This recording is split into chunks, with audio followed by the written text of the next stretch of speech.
I don't know anything about myself. I don't know how old I am, my heritage, my birthday. Everything I thought was my life wasn't. Tonight on 2020, the shocking story of a baby stolen at birth by a woman dressed up like a nurse. The baby was kidnapped. Baby was gone. But suddenly, 14 months later, he's found. Or is he? This is the spot where your stroller was found. I feel eerie. Barbara Walters with the amazing search of a lifetime that you'll only see here. A grown man's obsession with finding out if he's the real baby Paul. I felt the color drain from my face. Could it tear his family apart? Dad. A 50-year-old cold case and our brand new investigation. Turning up fresh leads, DNA tests, stunning age progression images. What the baby would look like today. If he's not the real Paul, then who is? Could it be one of these three men? Tonight, cracking open the case. Oh, this is close. Of who was really stolen at birth. Here's Barbara Walters. Good evening. Tonight, a most bizarre story. What would you do if everything you thought you knew about your life was a lie, and the real truth was more incredible than anything you could have imagined? Well, one man is telling that very story about the suspicions and the family secrets that have haunted him for the last 50 years. So join us now as we take you along on this thrilling mystery. I want to show you some photographs. Looking at old family photos with Paul Franzak is a strange experience because the baby in his baby pictures is not him. How do you feel when you see this picture? I feel like I want to find him and hug him and make sure he's okay. Paul has a wife, Michelle, a daughter, Emma, and a fish named Blue. Say hello, Blue. A perfectly ordinary life.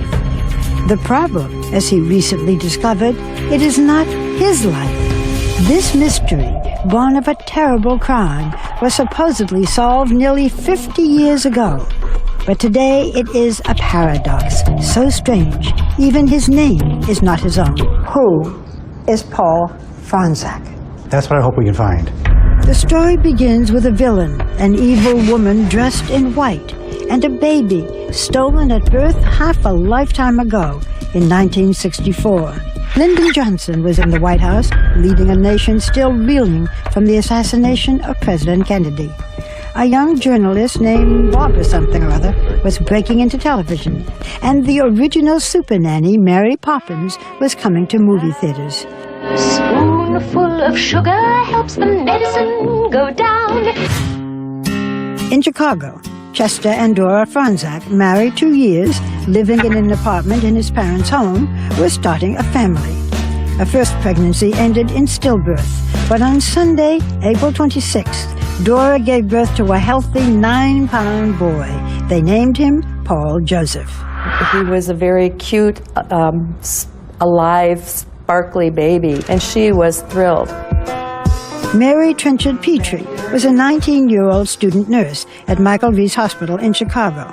She was in the maternity ward with Dora Franzak the day after her delivery. That whole thing is like a movie in my brain. I see myself in my uniform and as a student nurse. I see the joy that was when they brought the baby to her the first time, how thrilled she was. But soon the thrill and the baby would be gone.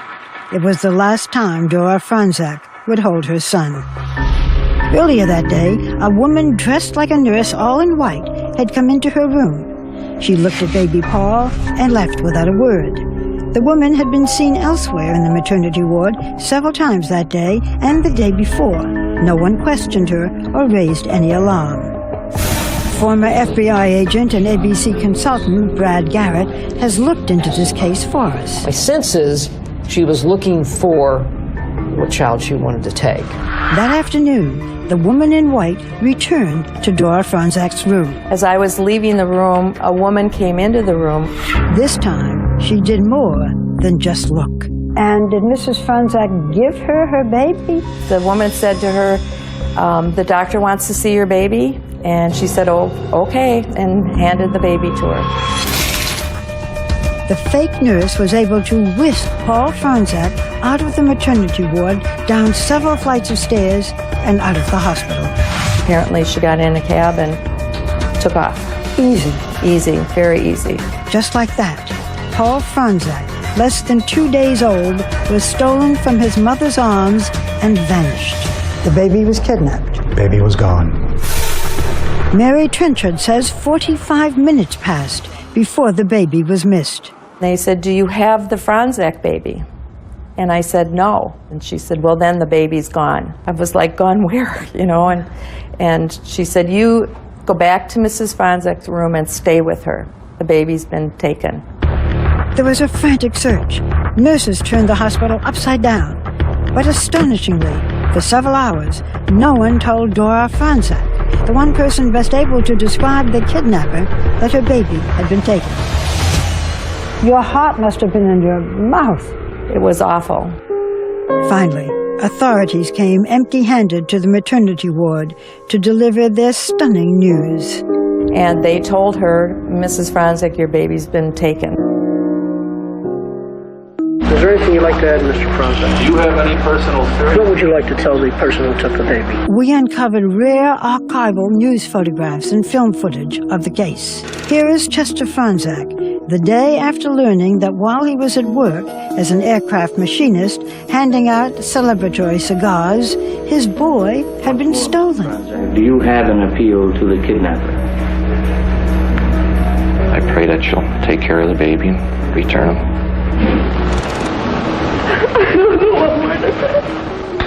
A distraught Dora Franzak, with Chester kneeling by her side, made a public appeal for the kidnapper to return their son. Would you have any reason to think why she might have taken the baby? The only thing I can think of, she must have been desperate for a baby, that she would come and take someone else's baby away from them, where she couldn't have her own, or she lost hers or something. But even losing the child, I don't think you're that desperate to come and take another woman's baby. If the kidnapper, seen in police sketches, heard the Franzak's plea, she was not moved by it. But others were. FBI agents and police, many working on their day off, searched the city for the phony nurse and the kidnapped baby. They threw out a dragnet, pursuing hundreds of leads and tips from the public. So where do you go from here, Lieutenant? We're still checking out all the leads we have that we're receiving by telephone and other checks that we are making. Authorities had another problem. If and when they found the baby, how would they positively identify him? There was no DNA testing, and blood testing was inexact. Particularly if you go back to 1964-65, extremely challenging trying to match up, is this the child, the biological child of the Franzaks? There was another identification method then in vogue, the shape of an ear. Basically, it's the dimension, size, and the folds of the ear. Authorities were about to get a chance to put the ear theory to the test.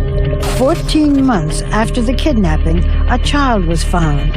A boy, apparently the right age, halfway across the country. Was it possible? Might this be the face of Paul Franzak? When we come back, the Franzaks want to see him with their own eyes. Authorities want a good look at his ear. Stay with us. 2020 returns with Stolen at Birth. It was the biggest kidnapping since the Lindbergh baby. Paul Franzak, stolen at birth by a fake nurse. His angelic face peering from the front page was the last anyone had seen of him. Left behind were an empty crib and 2 broken hearts. A year passed, and then one day their phone rang. 800 miles away in Newark, New Jersey, a boy had been found. The FBI contacted my parents and said, "We think we found your son." So my parents had to drive to New Jersey. And they said, "This is our baby. This is Paul." We recognize him. Yes. Whoever abandoned the baby had dressed him up, wheeled him to a department store in a new stroller, and walked away. You have someone who places a child in a place that's going to be found and found quickly. So it's not somebody that wants this child to die or be harmed in any way. This is a picture of you when you were found in Newark after you were abandoned. So how do you feel when you see yourself? That's my first baby picture.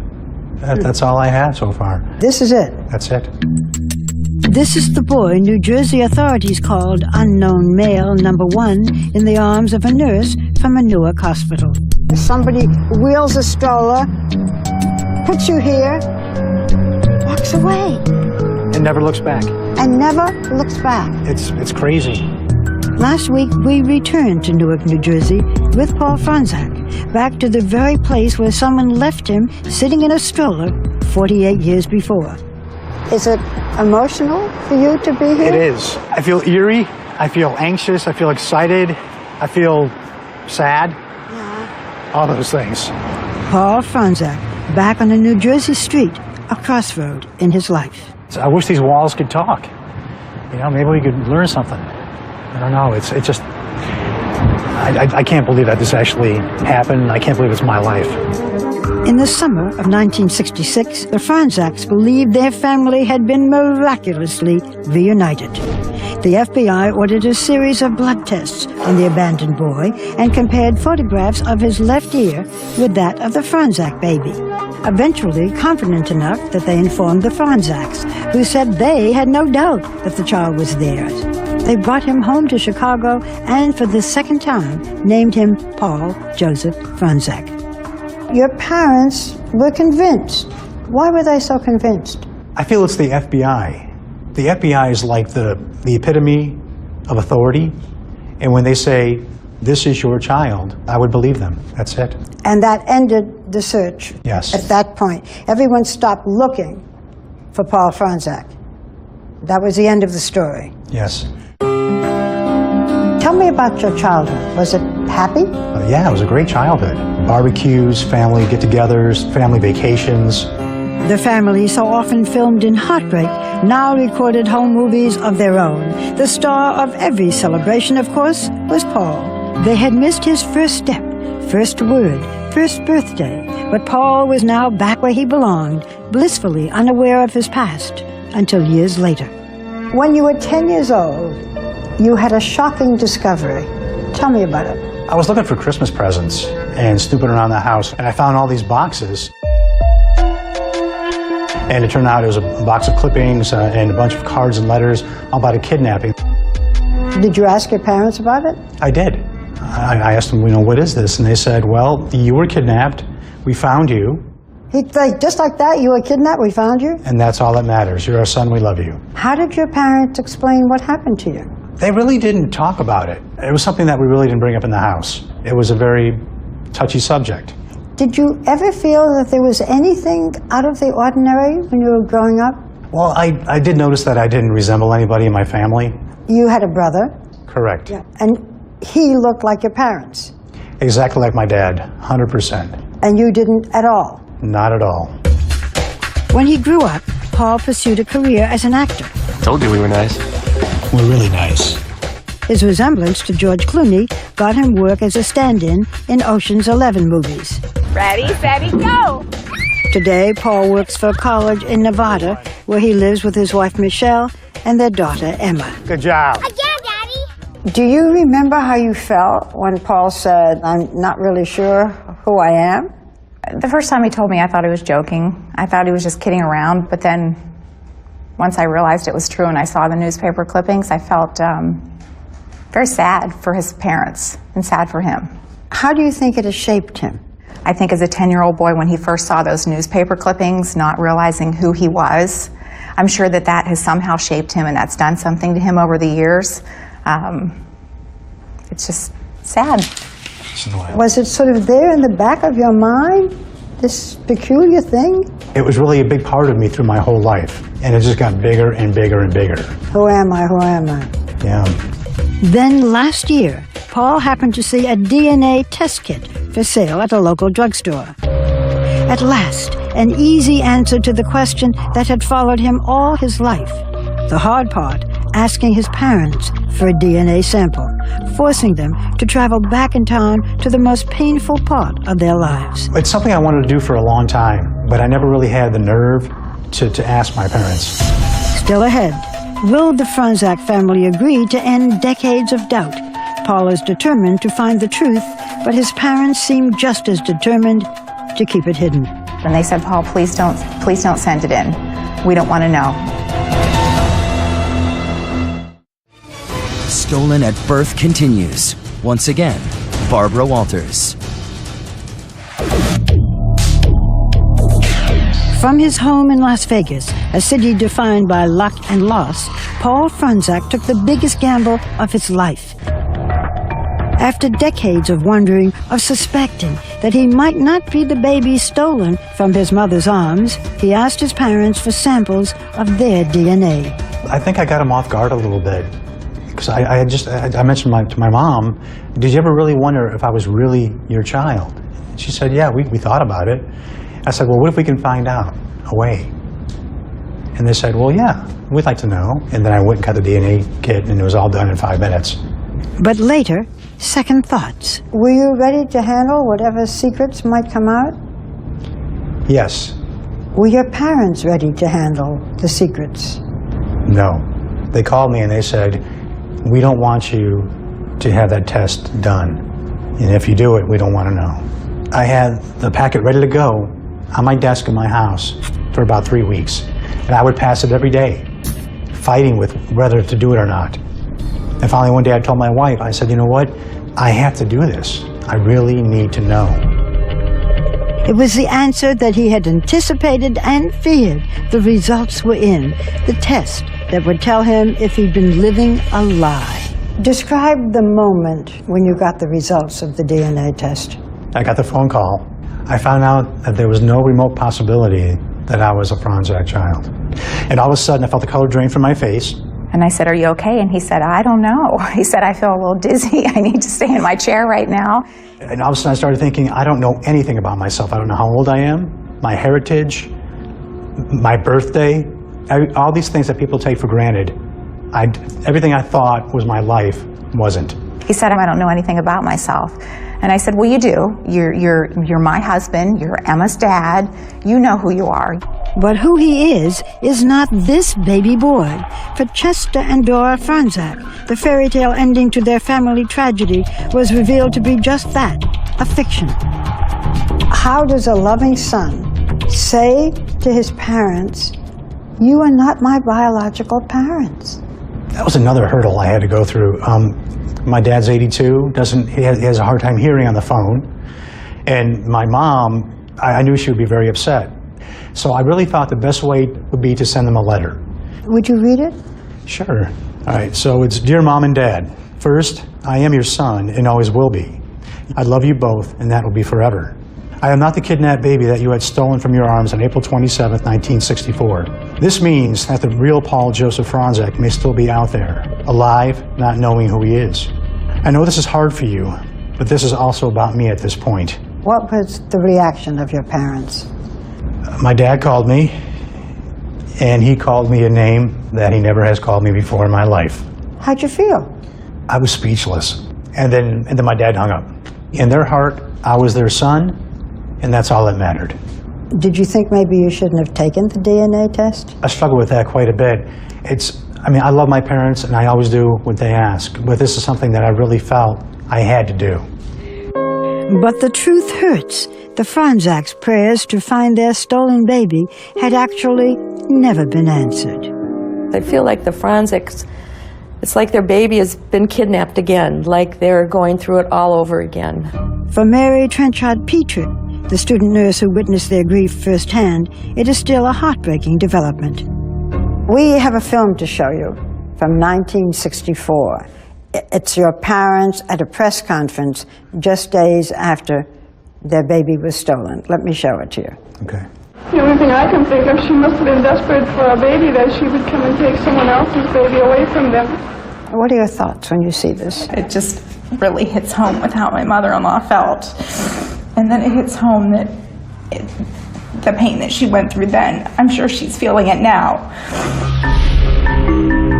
For Paul, fond memories have become bittersweet, tainted by the knowledge that he was not kidnapped and found. He had been abandoned, most likely by a parent. The toughest moment for me is when I watch the home movies of when I was first brought back from Jersey, and I see how a young boy was running around that someone had just left. And it kills me every time I see that. I look at my daughter, she's 4 years old, and the thought of leaving her behind, that's what really hurts me the most. Paul is now determined to solve the two mysteries in his life. Who is he, and what happened to his parents' stolen baby? My main goal is to find the real Paul. My parents raised me, and they did a great job. And I feel that if I don't do everything I can to help find the real child, then I'm not doing my job as a son. Don't you also want to find out who you are? It'd be a great bonus. But the bigger mystery is who is and where is the real Paul Franzak. Yes. To help Paul solve these mysteries, we introduced him to Brian Ross, our chief investigative correspondent, and ABC News consultant Brad Garrett, a former FBI profiler. So we're starting to pull together, anybody who touched the case in your game. I'm in this for the long haul. It does seem that the best shot is to get the word out. I think it's the only shot. To crack open a cold case that is 5 decades old, we hit the airwaves. I'm in Chicago for the hunt for a stolen baby. Asking viewers to test their memories and send in tips. So if you know anything about this case, let us hear from you. Next, the search for a 49-year-old man who could be the stolen baby. Is this a glimpse of the real Paul Franzak? 2020's investigation when we return. Now we're putting this 50-year-old cold case into hard drive with little more to go on than a photograph of a newborn baby and a sketch of the woman who snatched him. Will new clues emerge or new witnesses step forward? Here's ABC's Brian Ross back at the scene of the crime. When we arrived in Chicago, the case was as cold as could be in a city notorious for its Lake Michigan wind chill. The hospital on the south side where Paul Franzak was stolen has been shuttered, its records long gone. Do you have any further clues? No, sir, not at this time. And the key detectives, even most of the reporters assigned to the story back then, are all dead. But there is one clue, and really only one clue left. This hospital photograph, taken the morning the baby was stolen, at a day and a half old. So that's how we began our investigation, with artists at the National Center for Missing and Exploited Children, trained in criminal forensics, who create what are called age progression images. Steve Lofton runs the unit. We've had good success, especially with the long-term missing kids that have been gone 10 years or more. It was this unit that worked on the case of the kidnapped J.C. Dugard in California by creating an age progression image from a photo when she was 11 to what she would look like as a young adult, except for the hair color, close to what she actually looked like when found. Then what was the challenge when you got the assignment with Paul Franzak? Obviously, being an infant, that was the only picture we had available, and it was the awkward angle of that image. Artist Colin McNally was assigned the task. Working from family photos of Paul's parents and brother, it became a kind of jigsaw puzzle, fitting distinctive features from each of the family members into a blank face. I think the nose is the defining characteristic amongst all family members.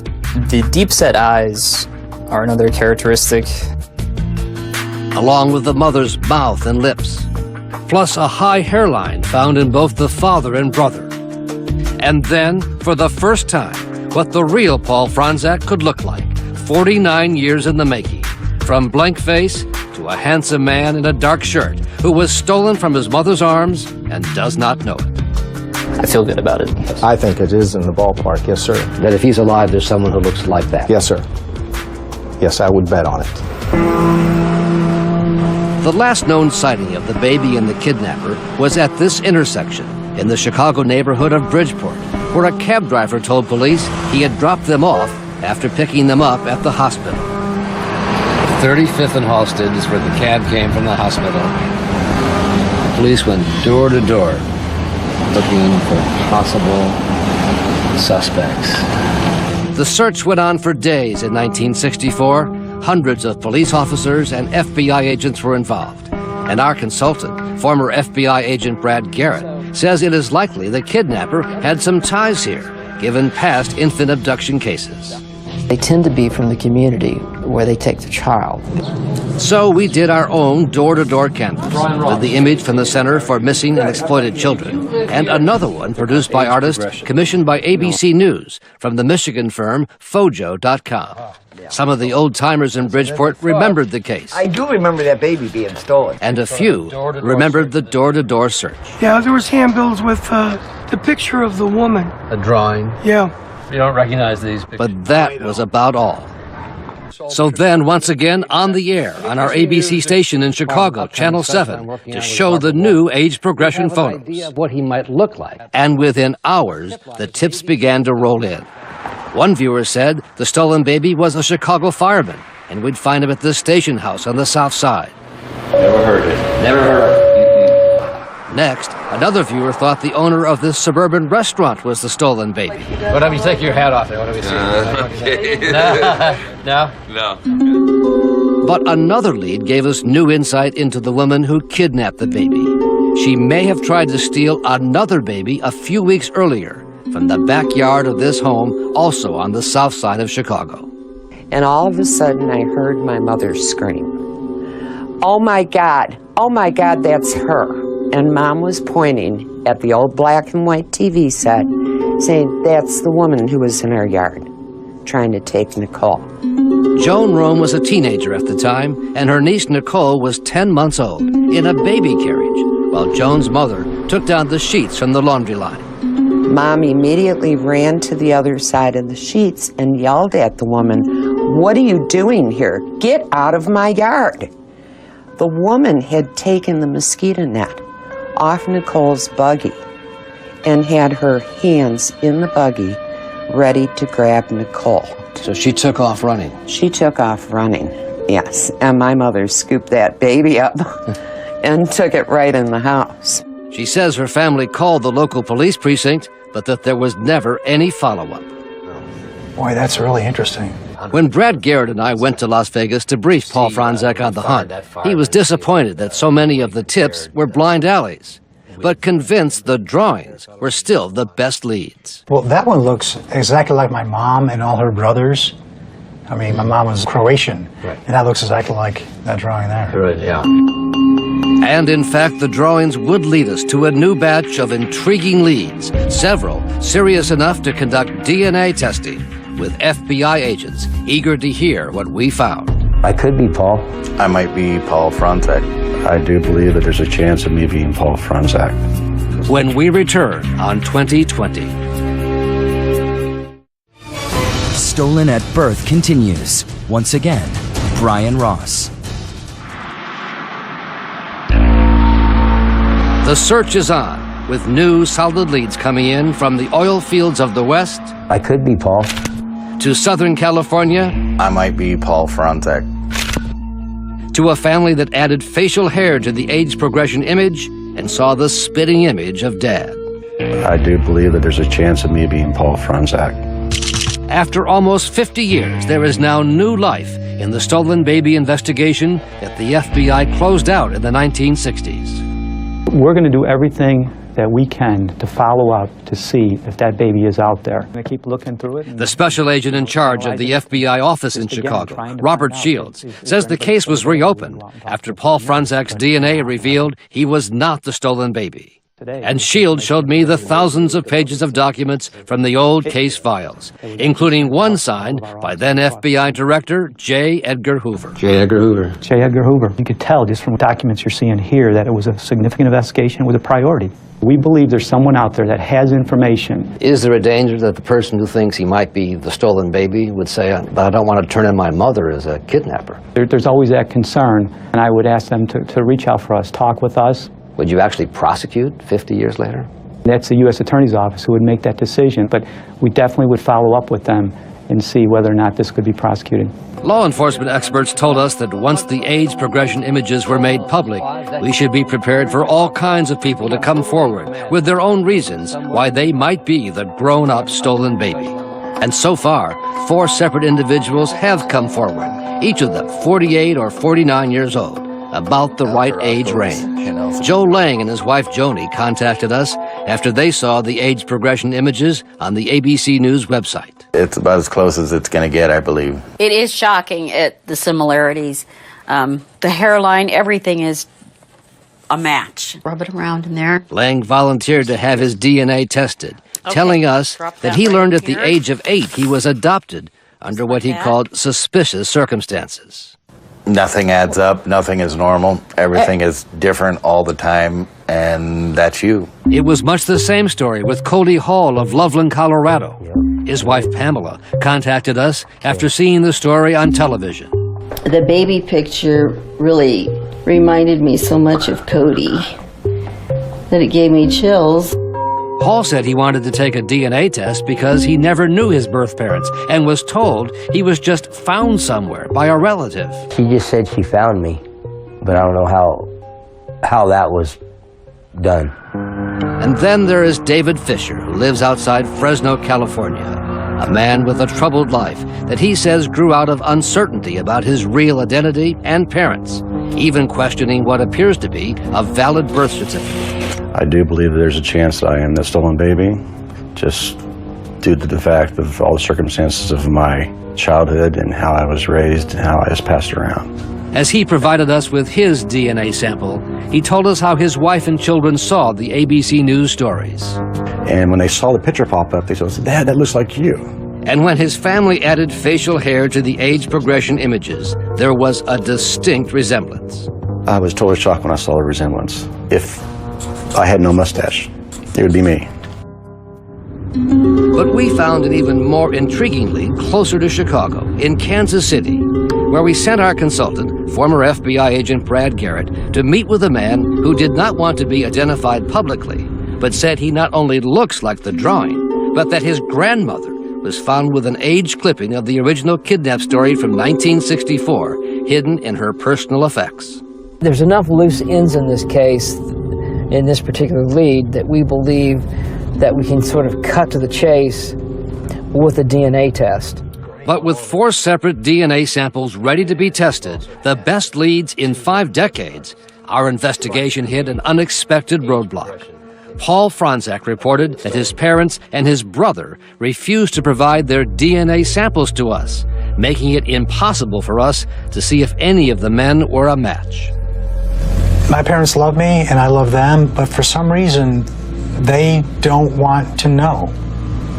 And I think by not wanting to know, they don't want to help at all. The Franczak parents, Chester and Dora, and their other son, David, say they will work with the FBI. But the parents declined to speak with us and have not spoken publicly about the case since 1964, when they pleaded for their stolen son's return. And it turns out there are a number of questions they have never addressed, either publicly or with their son. When they brought Paul home from New Jersey, there was no celebration, and they refused to talk to reporters about what should have been a joyous homecoming. In fact, there was so much uncertainty about the case that they were required to formally adopt Paul as their son. And the previously sealed adoption files, obtained during the course of our investigation, in fact say the blood tests of the parents and the little boy were contradictory, meaning the test did not prove or disprove that the little boy was the Franczak son. But it turns out the top detectives on the case, including Lieutenant Jack Cartan, who helped lead the investigation, were skeptical all along. He was sure that was not the baby. Lieutenant Cartan's daughter, Mary Hendry, told me her father said the police and the FBI tried to tell the parents it was not their missing son, but kept it quiet publicly. The FBI and Chicago police, who were working together closely, agreed that they would do that. They kind of went along with it? Yeah. I overheard him saying to my mother, that's not the Franczak baby. But those people are so nice and want to believe it that we're going along with it. With the public believing the case had been solved, the FBI and Chicago police essentially closed the investigation. The search for the stolen baby was over. And at the Franczak home, Paul says his parents never shared whatever doubts they might have had with their adopted son, trying to keep it all a deep, dark secret. Next, Paul hits a bullseye with a DNA test, his first blood relative. I'm like, oh, this is close. This is good, right? What can she tell him about his family? Coming up. For Paul Franczak, a mission has become an obsession. Here I go again. Between breakfast Man. and ballet lessons, We're going to dance class. he is on the hunt. I work a full-time job. I have a family, but this is my life, and this is my only shot at solving these mysteries. So I put as much time as I can.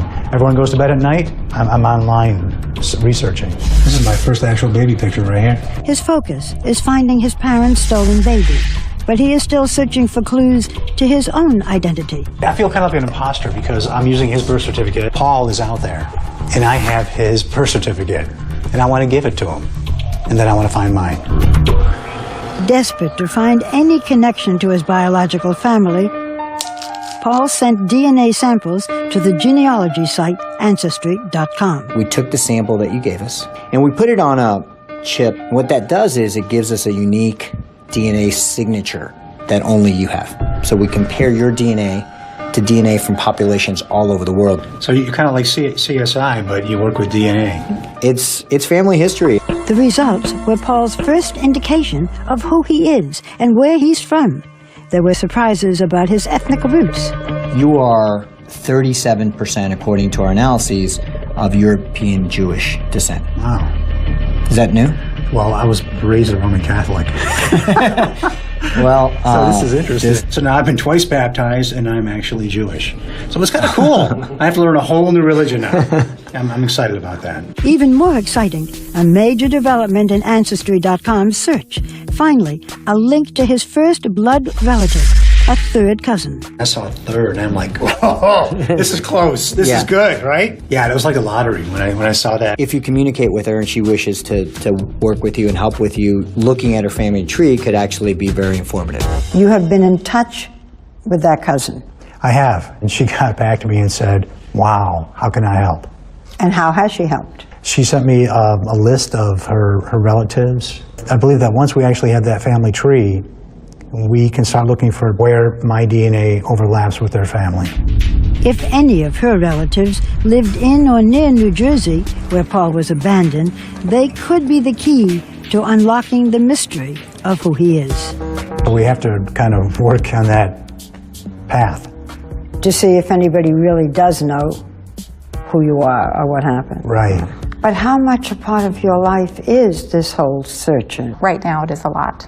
It's like he's on a mission and he doesn't want to stop until he finds the answers. Does that bother you? Mm-hmm. You want him to stop? I think he needs to put the brakes on a little bit. And I feel like he's kind of missing out on just everyday things right now because it's always there for him. It's something you can't do in like a 9-to-5 job. It's not like punching in, I'll find out who I am today. Oh, got to punch out for lunch. You can't do that. Being a detective of his own life has taken its toll on Paul and on his wife, Michelle. And there are many days where I know he wants to cry and I want to cry too, but, you know, you can't. Are you crying? I get sad when I think about it. Like when we really talk seriously about it, it makes me sad.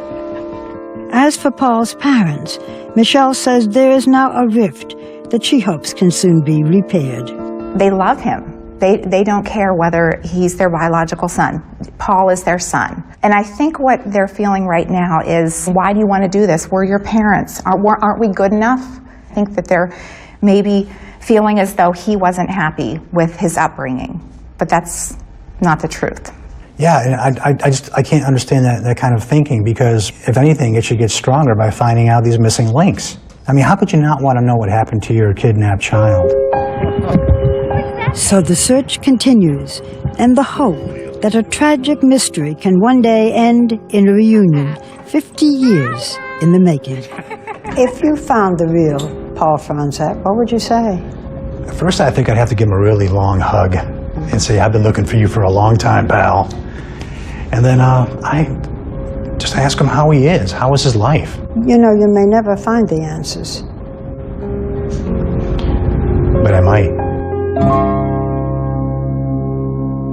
And he might, after tonight's broadcast. If you have information that would help with the investigation, then contact us at abcnews.com/2020, where you can also reach the FBI.